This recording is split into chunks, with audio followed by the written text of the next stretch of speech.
Abra a tua Bíblia hoje, no livro de Atos dos Apóstolos, no capítulo 12. Atos, capítulo 12, versículo 20. Vamos ler do versículo 20 ao 23.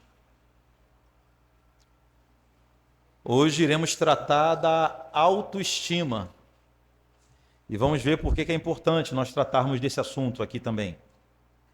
Atos, capítulo 12, versículo 20 ao 23. Diz assim: Ora, havia séria divergência entre Herodes e os habitantes de Tiro e de Sidom.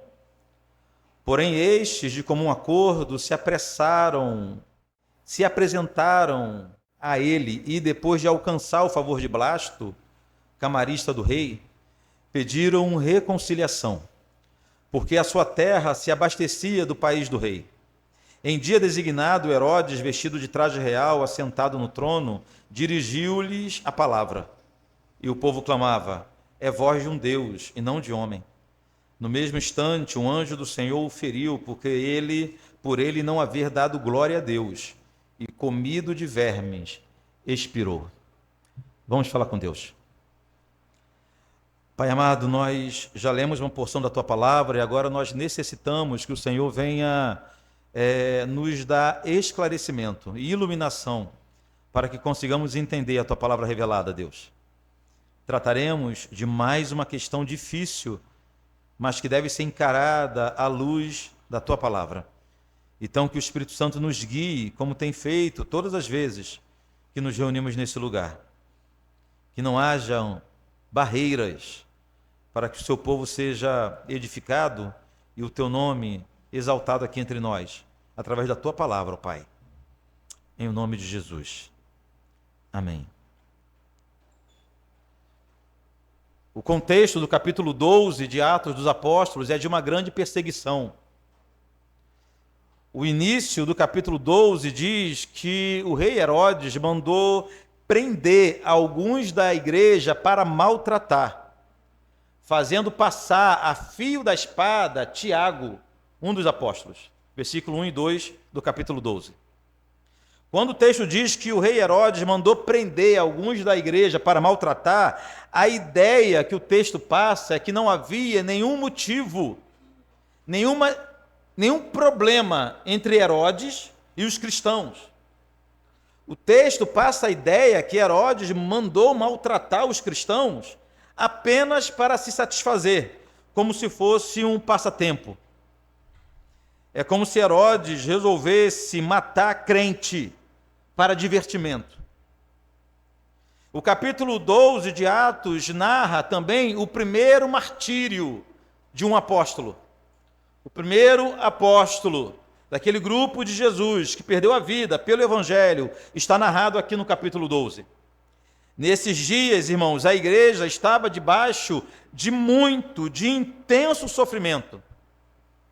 A perseguição que se levantou contra a igreja, já no capítulo 8, os irmãos vão lembrar, preste atenção aqui em mim, lá atrás, no capítulo 8, uma perseguição se levantou contra a igreja naquele episódio da pregação do diácono Estevão.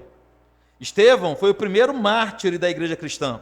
Uma grande perseguição se levantou lá no capítulo 8. Muitos cristãos morreram lá no capítulo 8, mas os apóstolos, eles escaparam. Porém, aqui, nós temos no capítulo 12 o relato do primeiro apóstolo que perdeu a vida por Jesus.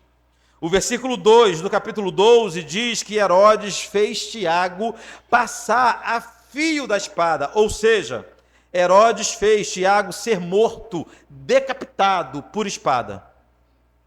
O primeiro homem, o primeiro dos 12, quer dizer, que perdeu a vida pelo Evangelho. Esse Tiago, que tem a morte narrada aqui no início do capítulo 12, é o Tiago, irmão de João, que juntos com Pedro formavam um trio mais próximo de Jesus. Pedro, Tiago e João estavam sempre próximos de Cristo. Tiago, então, morreu simplesmente por um capricho de um rei que só queria aparecer e mostrar poder para todo mundo. Herodes se alegrava matando cristãos. Ainda no início do capítulo 12, diz que Herodes percebeu que ter matado Tiago agradou os líderes judeus, o Sinédrio. Então ele resolveu prender também mais cristãos ainda, dentre eles Pedro. Herodes, no início do capítulo 12, manda prender Pedro e já ordena que Pedro fosse morto no dia seguinte. Preste atenção e pensem na cena. Todo mundo ainda consternado com a morte de Tiago. Tiago, um apóstolo extremamente querido do círculo pessoal de Pedro. Agora Pedro vai para a prisão também. A única certeza que Pedro tinha é que ele iria morrer. E o texto é fantástico quando diz que quando Pedro foi deixado na prisão para morrer no dia seguinte, o que você faria se soubesse que o dia seguinte seria a sua forca? O que você faria se soubesse que o dia seguinte seria o dia de sua morte? O que você faria? Pedro, ele foi dormir. Ele deve ter pensado, se eu tiver que morrer, eu vou morrer descansado. Ele foi dormir, na paz do Senhor. Atos diz que enquanto Pedro estava preso, havia oração incessante da igreja. Aqui ocorre um dos primeiros grandes milagres da nossa história. Porque enquanto a igreja orava, o anjo do Senhor apareceu na prisão de Pedro, rompeu suas cadeias e o livrou da prisão. Enquanto a igreja ainda orava, Pedro apareceu na congregação. Os irmãos estavam orando ainda pela cura, pela libertação de Pedro, quando ele bateu no portão e ninguém acreditava o que estava acontecendo. Queridos, era o Senhor que guardava a igreja das mãos de um rei que mandava matar por prazer. Herodes sentia essa necessidade de mostrar poder. Herodes sentia essa necessidade de aprovação, principalmente pelos líderes do judaísmo. Ele não queria problema. Então ele queria mostrar poder, mostrar quem mandava. Ele se sentia bem, ele se alegrava com o sofrimento dos seguidores de Jesus. Esse é o contexto do capítulo 12. O texto que lemos hoje inicia narrando que havia um desentendimento, aí sim, não entre Herodes e os cristãos, mas entre Herodes e os habitantes de duas cidades, chamadas Tiro e Sidom. O texto que lemos, versículo 20, olha o que diz. Ora, havia séria divergência entre Herodes e os habitantes de Tiro e de Sidom. Porém, estes, de comum acordo, se apresentaram a ele. E depois de alcançar o favor de Blasto, o camarista do rei, pediram reconciliação, porque a sua terra se abastecia do país do rei. Presta atenção. Nós não sabemos qual era o problema. Nós não sabemos qual era o que causou esse desentendimento entre o rei Herodes e os habitantes de Tiro e de Sidom. Não sabemos. O que sabemos é que os homens, os representantes dessas cidades, se apressaram para se reconciliarem com Herodes. Preste atenção, o texto não fala de nenhum tipo de valor, de nenhum tipo de afeto que os habitantes de Sidom e de Tiro tinham com o rei Herodes. O texto não diz que os habitantes dessa cidade tinham simpatia pelo rei Herodes, não diz. O texto não diz que os habitantes dessa cidade sequer respeitavam Herodes como rei. O que o texto diz é que os homens das duas cidades pediram reconciliação porque a sua terra se abastecia do país do rei. Provavelmente, irmãos, eles não nutriam nenhum tipo de afeto por Herodes. Herodes vinha de uma dinastia de homens que não tinham amor de ninguém. O avô de Herodes foi Herodes o Grande, aquele que mandou matar os meninos quando Jesus nasceu, na época do nascimento de Jesus. Um cunhado de Herodes, também chamado Herodes, foi o que decapitou João Batista. Agora esse Herodes Agripa, esse Herodes, ele enfrenta a rejeição de todo mundo. É muito provável ele ter sido um perfil de gente que ninguém gostava, aturavam, porque ele era o rei. Então o povo, homens, apenas porque tinham interesses comerciais, resolveram buscar o rei para se reconciliarem com o rei. O texto diz que Herodes aceitou o pedido de reconciliação. Versículo 21 e 22. Em dia designado, Herodes, vestido de traje real, assentado no trono, dirigiu-lhes a palavra. Versículo 22. E o povo clamava: é voz de um Deus e não de homem. Percebam que cena inusitada é essa aqui. Isso aqui não aconteceu nos palácios de Herodes. Isso aconteceu numa espécie de coliseu. Homens que dependiam de Herodes conseguiram uma audiência com o rei, uma oportunidade de reconciliação. Herodes era um rei que aparentemente vivia em profunda crise existencial, e ele usava todas as oportunidades que tinha para algum tipo de autoafirmação como rei. É por isso que, no dia designado, em um local aberto, uma espécie de anfiteatro, Herodes se apresenta em traje real. Ele chega com as roupas de rei. Ele senta, ele manda instaurar ali um trono. Ele senta em seu trono e ele começa a falar para homens que dependiam dele. Então, esses homens que dependiam do rei e desejavam somente agradá-lo para a reconciliação, quando ouviram a voz de Herodes, começaram a bajulá-lo, dizendo: rei, quando o senhor fala, nós ouvimos a voz de um Deus, não é? Então, é verdade, a voz de um Deus. Ele, olha como fala bonito. Fico até arrepiado quando o rei fala. Começaram a ter esse tipo de comportamento. Leiamos de novo o versículo 22, o que diz: e o povo clamava: é voz de um Deus e não de um homem. Imaginem como que o inseguro rei Herodes ficou nesse momento. O coração de Herodes, que carecia de elogios, caiu aqui na armadilha dos bajuladores. Provérbios 9, 5 diz o seguinte: o homem que lisonjeia o seu próximo, arma-lhe uma rede aos passos.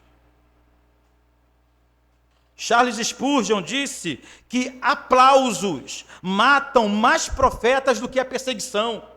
Elogios são extremamente perigosos. Nem todo mundo reage bem a elogios. Nem todo mundo percebe que, junto com palavras de elogios, podem vir um verdadeiro laço do inimigo, laço do diabo. Nesses dias eu contava aqui um episódio que aconteceu comigo. Estava na igreja e o pastor me colocou como dirigente do culto. Eu era seminarista. O pastor me escalou como dirigente do culto. Eu abri o culto, dirigi o culto. Depois passei para o pastor no final do culto. Foi eu e o pastor para a porta, os irmãos cumprimentando os irmãos. Teve uma senhora já idosa, uns 70 anos, né, amor? Sei lá, matriarca de uma família gigante. Chegou no meu ouvido e falou assim: ó, eu preferiria que você tivesse pregado. Rapaz, sabe, eu ouvi a voz da serpente do Éden. A mesma voz que Eva ouviu, eu ouvi naquele dia. Para trás de mim, rapaz. São elogios que, na verdade, como diz Provérbios 9:5, são armadilhas. Se elogios são perigosos para qualquer um, imagine para aquele tipo de gente que depende de elogio para viver, como aparentemente era o rei Herodes. O poderoso e inseguro rei Herodes ouviu aqueles elogios que o chamavam de Deus, e ele se alegrou, ele ficou satisfeito. Herodes achava que, enfim, ele estava tendo o reconhecimento que merecia. As palavras dos bajuladores encontraram no coração de Herodes um terreno fértil. Houve um casamento perfeito entre o que Herodes queria ouvir com o que os homens estavam dispostos a falar. E Herodes acreditou que realmente ele era um ser divino. E isso lhe custou a vida, mais do que a vida, a dignidade.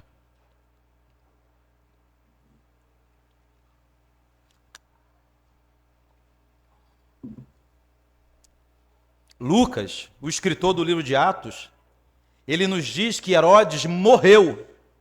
Herodes morreu porque ele aceitou esses elogios. Versículo 23. No mesmo instante, um anjo do Senhor o feriu, por ele não haver dado glória a Deus, e comido de verme, expirou. Ou seja, segundo a palavra de Deus, Herodes foi chamado de Deus e acreditou. O problema não foi o elogio em si. O problema foi ele não ter transferido os méritos para Deus.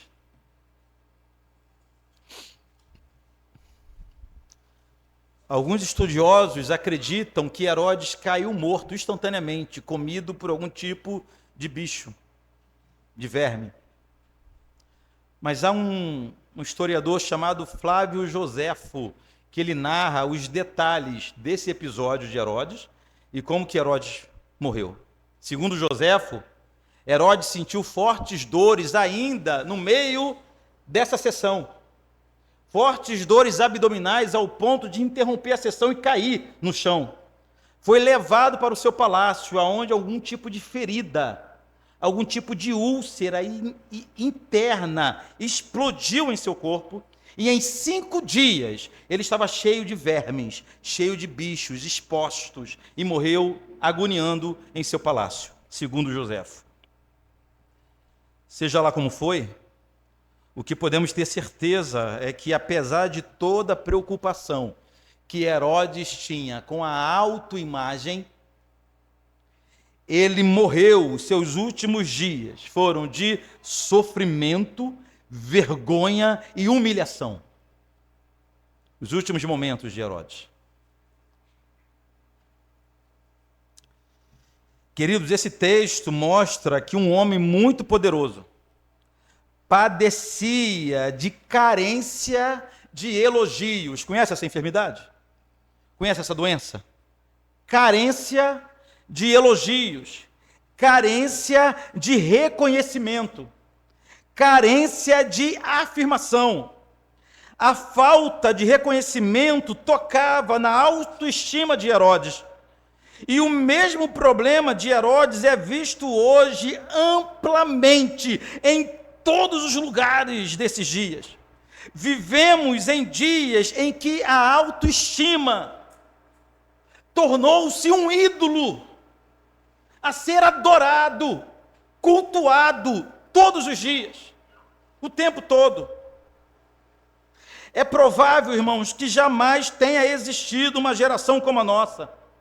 Pessoas que dependem de elogio, dependem de reconhecimento, dependem de gestos carinhosos para viver bem. Percebam que tudo isso é bom.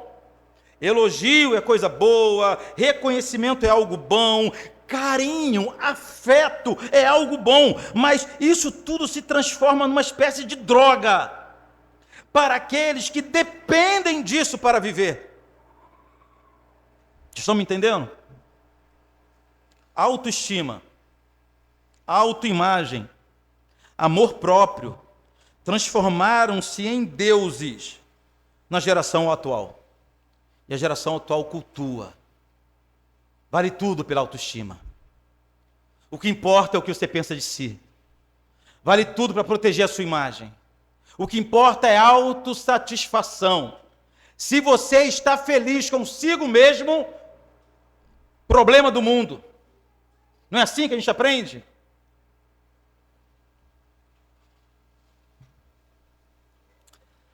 A visão, preste atenção, a visão que a pessoa tem de si mesmo torna-se vital para a sua felicidade. Quando a pessoa não tem uma visão positiva de si mesmo, a chamada baixa estima ou baixa estima, a culpa são dos outros. Já perceberam isso? A culpa são dos outros, que não a elogiaram o suficiente, não a afirmaram o suficiente, não a empoderaram o suficiente, não lhe deram amor suficiente, não lhe deram atenção suficiente. Ah, irmãos, e assim a sociedade vai adoecendo.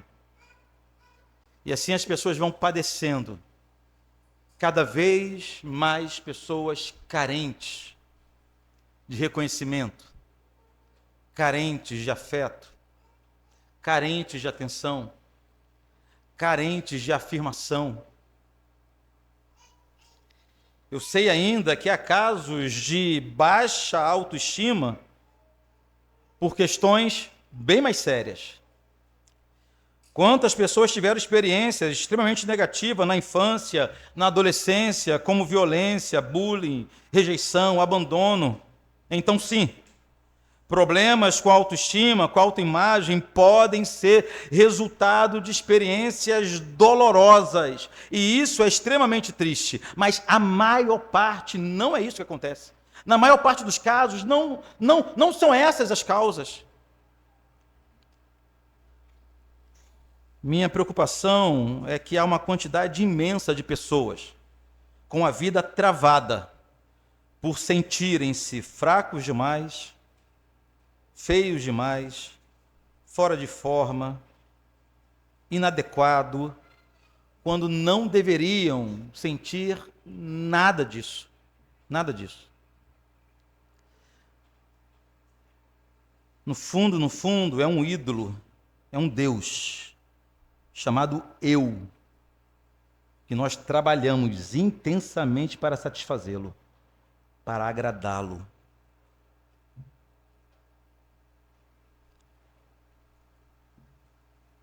Me chama a atenção a quantidade de pessoas que têm 1 milhão de motivos para se alegrar. Tem 1 milhão de motivos para sorrir, mas se apegam em um detalhe pequeno de sua vida. E esse pequeno detalhe de sua vida trava toda a sua trajetória, joga-o para baixo, afunda-o em uma depressão, enquanto é apenas uma questão de olhar para o local certo. Eu trouxe aqui 2 casos que eu lembrei.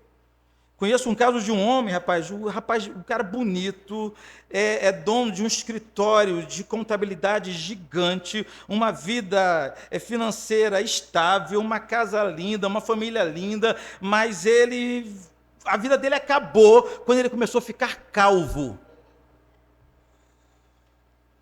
Preste atenção nisso, ficou calvo. Os carecas sabem que não é nada assim, não é nada romântico. Dizem que dos carecas que elas gostam mais, mas é mentira. É mentira, é para tentar melhorar nossa autoestima.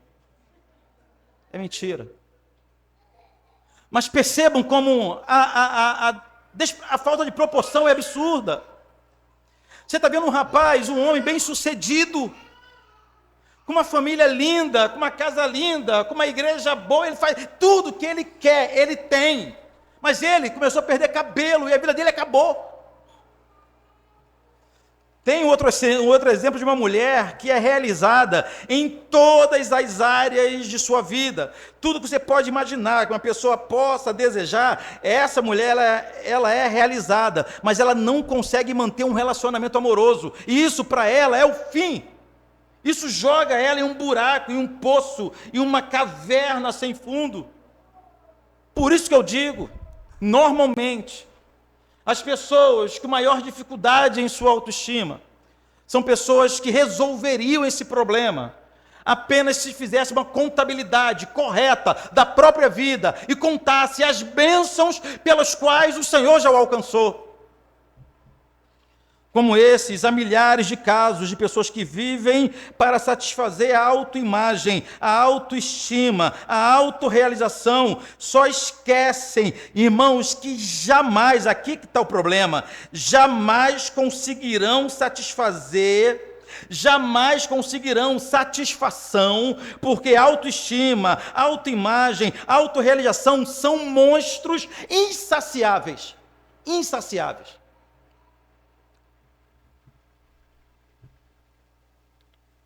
Quando o camarada colocar cabelo, vai aparecer outro trauma em sua vida. Porque o nosso eu é insaciável. É fruto do pecado. É fruto do pecado. Então, seja por moda, seja por uma pressão cultural, ou seja por um sofrimento vivido, hoje nós precisamos olhar para o que o Senhor fala em sua palavra sobre autoimagem. É a palavra de Deus que tem autoridade sobre nós. Esse é o momento que, se você estivesse em outro lugar, para curar a sua autoestima, você ouviria frases do tipo: você é especial para Deus. Você tem valor. Você é precioso como ouro puro de Ofir.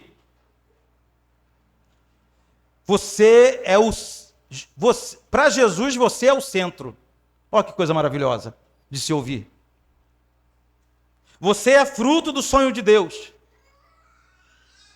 Acredite em sua força. Ame a você mesmo. Você é importante para nós. É até verdade isso. Mas nós não podemos trabalhar o seu problema de autoimagem, de autoestima, com frases de efeito que não têm valor nenhum prático. E tantas outras frases prontas, que têm o poder de fazer você sair desse lugar flutuando, animado, para uma semana incrível. Mas eu não posso te iludir dessa forma. Se você tem problema com a autoimagem, você precisa se conhecer melhor. Mas se conhecer melhor à luz da palavra de Deus. Não à luz dessa cultura. Não importa o que os outros dizem sobre você. Mas também não importa o que você pensa sobre você. O que verdadeiramente nos importa, irmãos, é o que Deus diz ao nosso respeito. É o que a palavra diz sobre nós. Então, me permita trazer algumas verdades bíblicas sobre autoestima. A primeira, se você gosta de anotar. A palavra de Deus diz que você é pior do que você pensa. A palavra de Deus diz que você é pior do que os outros pensam de você. Aqui lasquei de vez com a sua autoestima, né? Pior.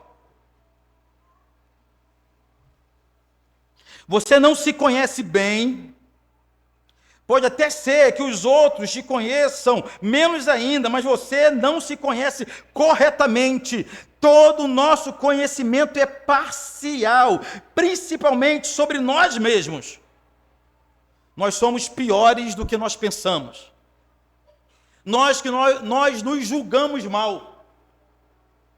Nós que sempre nos colocamos como a vítima da história, o perseguido da história, o coitadinho, o sofredor da história. Mas não é verdade o que a Bíblia diz ao teu respeito e ao meu respeito. Romanos capítulo 3, versículo 10 diz assim: como está escrito, não há justo, nenhum sequer, não há quem entenda, não há quem busque a Deus. Todos se extraviaram, a uma se fizeram inúteis, não há quem faça o bem, não há nenhum sequer. Esse é o retrato falado que a Bíblia faz sobre mim e sobre cada um de vocês. Então veja aqui, irmãos, que o teu problema maior não é estético. O teu problema maior não é emocional. O teu problema maior não é a tua aparência, não é o teu cabelo, não é o teu peso, não é a tua pele. Teu problema maior não é a tua origem, não é a tua conta bancária, não é a tua saúde física ou emocional. Teu problema maior é o pecado. É com isso que você deve se preocupar. Não com sua imagem, não o que pensam sobre você, não com o que você pensa sobre você. A sua primeira preocupação na vida é com o pecado, que te aprisiona, que te escraviza, que te humilha, que quer acabar com a vida, mesmo de filhos de Deus. Essa deve ser a primeira preocupação em sua vida.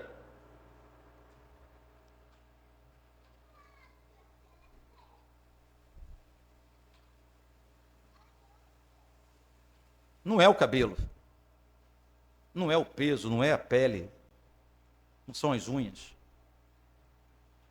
não é o saldo na conta corrente, nada disso. A primeira preocupação deve ser o pecado.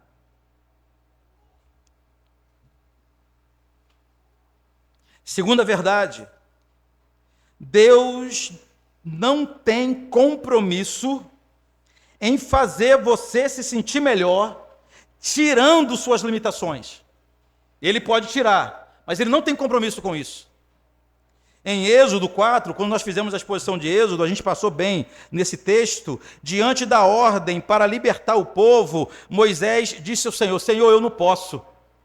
Por que eu não posso? Eu não sei falar, eu tenho a língua pesada, eu sou gago. Moisés era gago. Eu não tenho eloquência, eu sou fraco. Eu fugi do Egito porque eu sou um fugitivo do Egito. Eu não tenho habilidades nenhuma para voltar para o Egito agora e libertar aquele povo. O que Deus respondeu para Moisés? Que é isso, cara? Você é bom. Eu te escolhi porque você é bom. Eu creio no seu potencial. Foi isso que Deus respondeu a Moisés? Deus calou, como se concordando com aquilo tudo. Sim, você é ruim. Você é fraco, você não tem habilidade, você é gago. Mas eu sou contigo.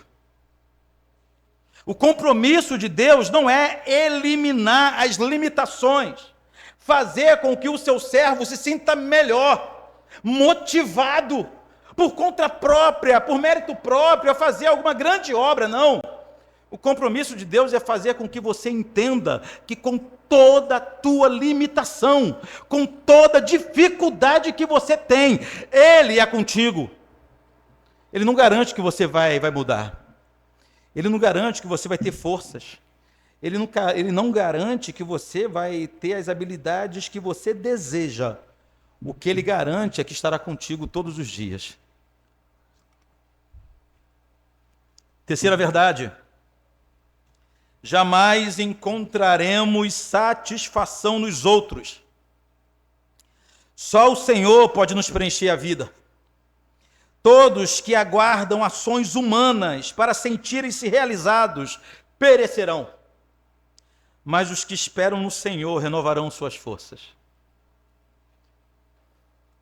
O Salmo de número 18 é um exemplo de como a pessoa pode se realizar e se satisfazer somente em Deus.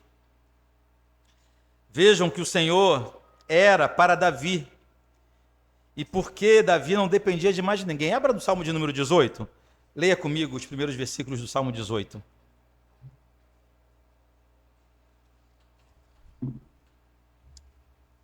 À noite eu vou estar na nossa igreja mãe, Juscelino, fazendo a exposição do Salmo 18. Salmo 18, versículo 1 e 2 diz assim: Eu te amo, ó Senhor. Olha aqui para mim. Esse é um dos maiores salmos da Bíblia. Davi escreveu esse salmo finalizando a sua vida como retribuição por todas as vitórias que o Senhor deu. Quando ele contabilizou todas as vitórias, Davi não poderia falar mais nada senão eu te amo, ó Senhor. Depois de uma declaração de amor, Davi faz uma lista de nomes maravilhosos pelos quais ele conhecia o Senhor. Eu te amo, ó Senhor, força minha. O Senhor é minha rocha, é a minha cidadela, é o meu libertador, o meu Deus, o meu rochedo em quem me refugio, o meu escudo, a força da minha salvação, o meu baluarte. Baluarte é cidade de refúgio, é torre de refúgio.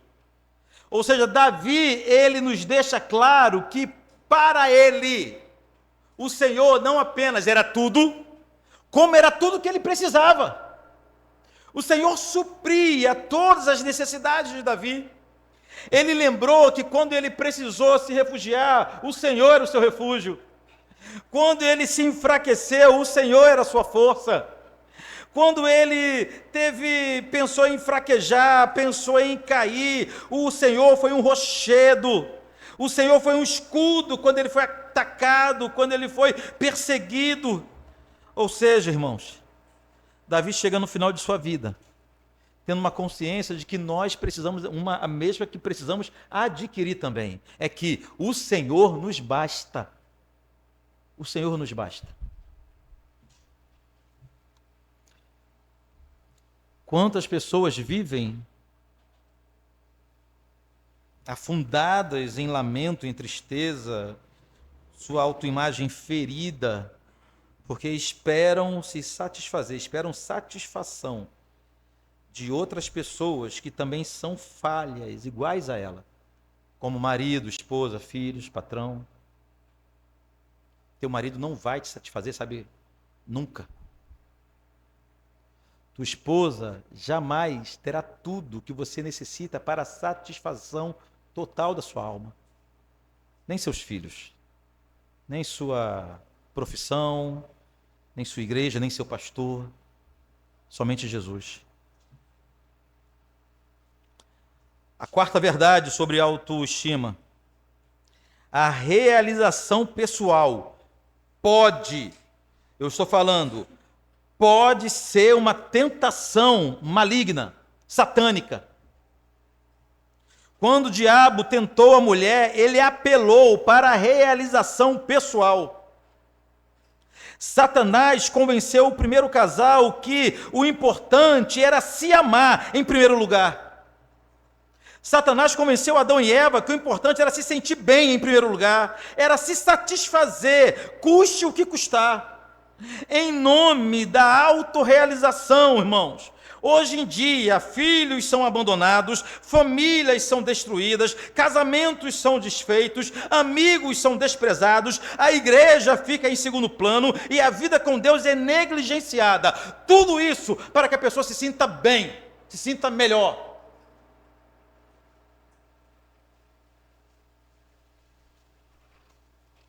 De vez em quando alguém falta o culto e fala, pastor, eu não estava bem.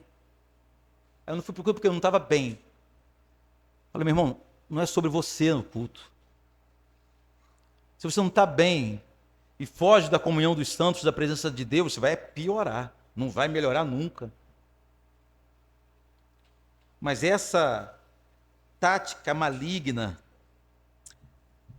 a mesma que Satanás utilizou contra Eva no jardim, ele também tentou utilizar contra Jesus no deserto, que é a tentação da autorrealização, de se sentir importante. Todos nós queremos nos sentir importante para alguém em algum momento da vida. Todos nós. Isso é uma tentação maligna, isso é diabólica. Essa é a ideia de Satanás, essa ideia.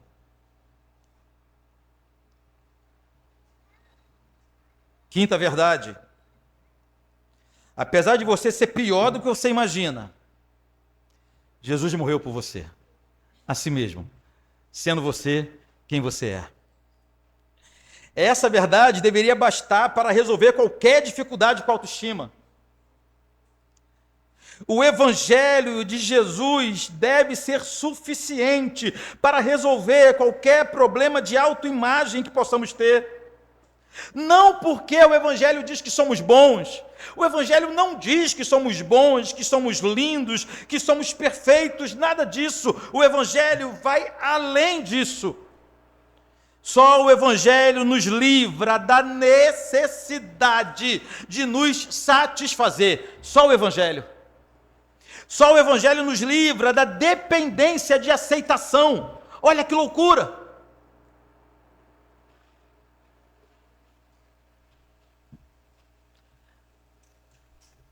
Vocês já perceberam que todo movimento atual é por aceitação?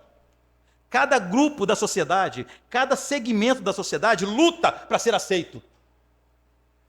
Um cristão não deveria cair nesse poço sem fundo, nessa armadilha. A gente não luta para ser aceito. Mas se me aceitam, se não aceitam, problema.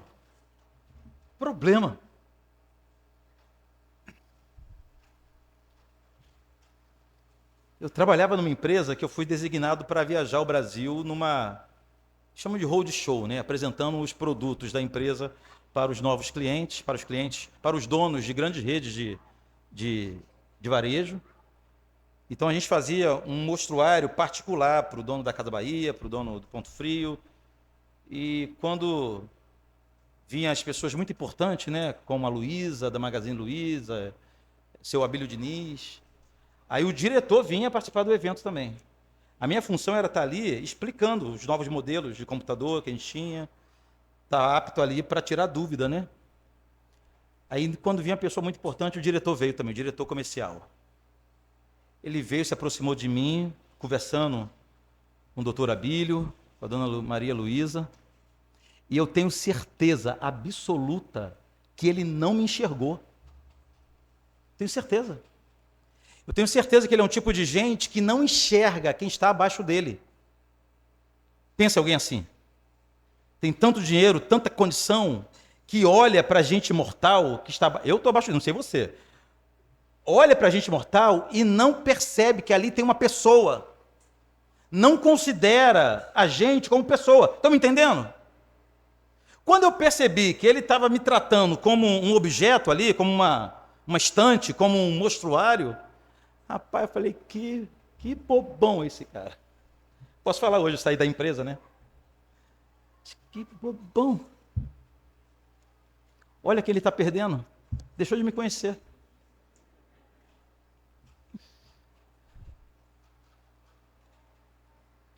Eu vou sair correndo atrás de reconhecimento, de aceitação. Eu vou sair negociando princípios, valores, me dobrando aqui para satisfazer pessoas insaciáveis de forma nenhuma. De modo nenhum. O Evangelho nos livra da nossa dependência de aceitação. O Evangelho nos livra da nossa necessidade de reconhecimento. Eu não entro em luta nenhuma para o reconhecimento. O importante é que meu nome esteja escrito no livro da vida, é isso que importa. O Evangelho nos livra da necessidade de sermos valorizados. Oh, que insanidade! O Evangelho nos livra dessas correntes que nos aprisionam. E como que o Evangelho nos livra disso? Nos levando para o Calvário. O Evangelho nos aponta à cruz de Jesus. A cruz de Jesus revela, irmãos, o quanto somos maus, mas também revela o quanto somos amados. Se Jesus me aceita, me recebe, se Jesus me ama, não faz mais diferença nada nessa história, nessa vida, nada. Tim Keller disse o seguinte: o Evangelho diz que você é simultaneamente mais pecador e imperfeito do que jamais ousou acreditar, porém mais amado e aceito do que jamais ousou esperar. É o Evangelho. O Evangelho não mente em relação à nossa condição. O Evangelho não fica tentando paparicar o nosso ego. O Evangelho não fica tentando nos fazer acreditar que somos o que nós não somos.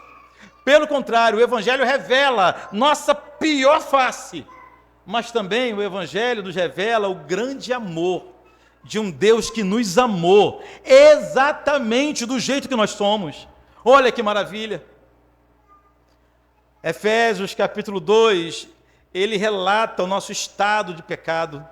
Como que nós vivíamos fazendo a vontade da carne e dos pensamentos, éramos por natureza filhos da ira, vivíamos sob a influência maligna de espíritos dominadores, mas Deus, sendo rico em misericórdia, pelo grande amor com que nos amou, Ele nos chamou para si, Ele nos deu vida quando nós estávamos mortos. Ele não esperou você melhorar a sua conduta para te resgatar da perdição. Ele não esperou você melhorar como gente. Ele não esperou você endireitar o seu caminho, endireitar os seus sentimentos do jeito que você era. Ele te conheceu e do jeito que você era, Ele te amou e te escolheu. Sexta e última verdade: não existimos para satisfazer nem a nós mesmos, nem aos outros, mas somente ao Senhor. Nós não existimos para nos satisfazer, existimos para a glória de Deus. A primeira pergunta do breve catecismo de Westminster é: qual é o fim principal do homem? Fim principal é no sentido de objetivo final, propósito maior. Qual é o fim principal do homem? E a resposta é: o fim principal do homem é glorificar a Deus e gozá-lo para sempre. O fim principal do homem não é se sentir melhor, não é resolver suas questões emocionais, não é viver como se não tivesse traumas, não é esse o fim principal do homem. Nosso objetivo é glorificar a Deus e gozá-lo para sempre. A primeira pergunta do Catecismo de Heidelberg, a primeira pergunta é: qual é o seu único fundamento na vida e na morte? Isso aqui é mais brilhante ainda. Isso aqui são palavras apaixonantes, a resposta dessa pergunta. Vou repetir a pergunta: qual é o seu único fundamento na vida e na morte? E a resposta é maior e belíssima. O meu único fundamento é o meu fiel Salvador Jesus Cristo. A Ele pertenço em corpo e alma, na vida e na morte. Eu não pertenço a mim mesmo. Com seu precioso sangue, Ele pagou por todos os meus pecados e me libertou de todo o domínio do diabo. Agora Ele me protege de tal maneira que, sem a vontade do meu Pai do céu, não perderei nem um fio de cabelo. Além disso, tudo coopera para o meu bem. Por isso, pelo Espírito Santo, Ele também me garante a vida eterna e me torna disposto a viver para Ele daqui para frente de todo o coração. Que maravilha! Eu termino com uma grande aplicação.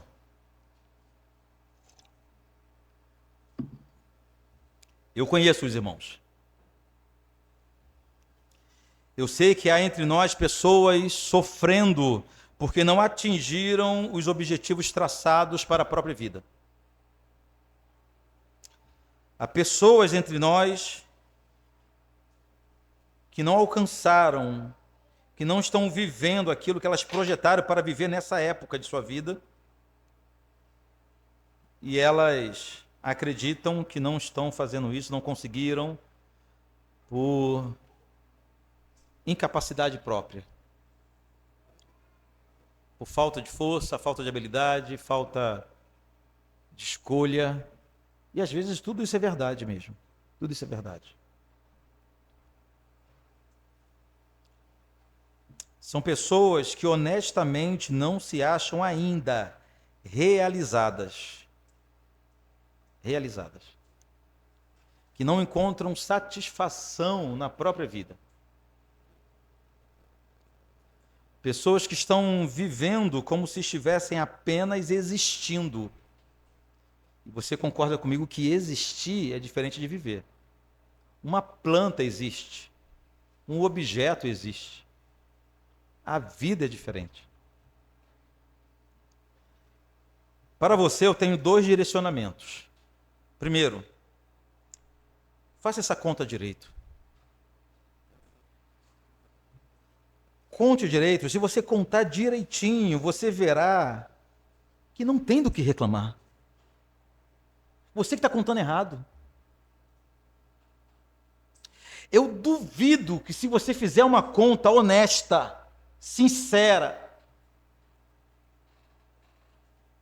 fazer como diz um hino antigo, contar as bênçãos, eu duvido que você vai concluir de que tem sim o direito de reclamar. A quantidade de vezes que o Senhor já agiu poderosamente em sua vida. Alguns de vocês sequer eram para estar vivos a essa altura da vida. Se o Senhor nos desse o que nós merecemos, nós iríamos receber, era fogo eterno.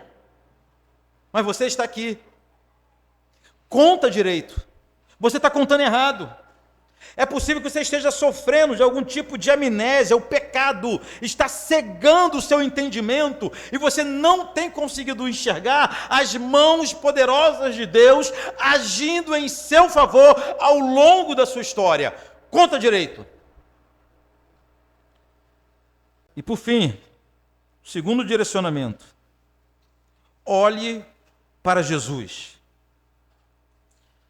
Somente olhando para Jesus, crendo em seu amor, nos livraremos definitivamente da necessidade de autorrealização e também nos livraremos da ditadura da autoestima.